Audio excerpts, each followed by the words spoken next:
ভারতের বিএসএফের নির্মমতার নতুন চিত্র দেখল বাংলাদেশ।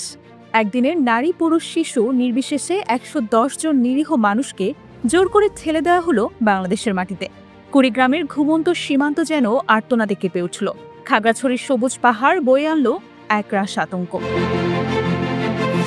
৭ মে ২০২৫ ভোরের আলো ফোটার আগেই শুরু হয় এই অমানবিক পুশিন। কুড়িগ্রামের রৌমারীর সীমান্তের বুক চিরে একে একে প্রবেশ করতে থাকে আতঙ্কিত মুখগুলো। কারো চোখে হারানোর ভয়, কারো সর্বশান্ত হওয়ার বেদনা। স্থানীয়রা হতবাক। এই কেমন বর্বরতা? কোথায় গেল ভারতের মানবাধিকারের বুড়ি? রৌমারীর পুলিশ জানিয়েছে, ভোরে রৌমারীর বিভিন্ন সীমান্ত দিয়ে ভারত থেকে ৩০ জনকে পুশিন করা হয়েছে। এদের মধ্যে ২২ জন রোহিঙ্গা এবং ৮ জন বাংলাদেশি বলে প্রাথমিকভাবে ধারণা করা হচ্ছে। নিজেদের ঘরবাড়ি ছেড়ে পালিয়ে আসা অসহায় রোহিঙ্গাদেরকেও রেহাই দিচ্ছে না বিএসএফ। ঠিক এ সময় ভুরঙ্গমারীর ভাওয়ালকুড়ি সীমান্ত দিয়ে আরও ১৪ জনকে, যাদের মধ্যে নারী ও শিশু রয়েছে, ধাক্কা মেরে বাংলাদেশে পাঠায় বিএসএফ। কুড়িগ্রাম ২২ বিজিবি ব্যাটালিয়ন জানায়, এরা সকলেই রোহিঙ্গা।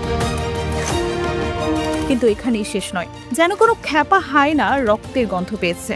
খাগড়াছড়ির মাটিরাঙ্গা ও পাঞ্ছারির সীমান্তেও চলে একে নারকীয় খেলা। ভোর ৪:৩০ থেকে শুরু করে একে একে ৬৬ জন ভারতীয় নাগরিককে বাংলাদেশে ঠেলে দেয় বিএসএফ। মাটিরাঙ্গা তায়েন্তং সীমান্ত দিয়ে ১৫ জন, গোমতি ইউনিয়নের শান্তিপুর সীমান্ত দিয়ে ২৭ জন এবং পাঞ্ছরির লোয়াং ইউনিয়নের রূপসেন পাড়া সীমান্ত দিয়ে আরও ২৪ জন।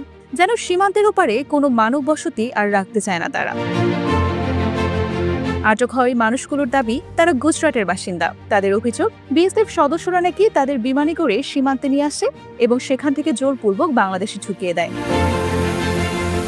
খাগড়াছড়ি জেলা প্রশাসন জানিয়েছে, বুধবার ভোরে সীমান্ত দিয়ে এই ভারতীয়দের অনুপ্রবেশ করানো হয়। স্থানীয়দের মাধ্যমে খবর পাওয়ার পর বিজিবি সদস্যরা তাদের আটক করে। তাদেরকে দ্রুত পুশব্যাক করানোর চেষ্টা করা হয়েছে।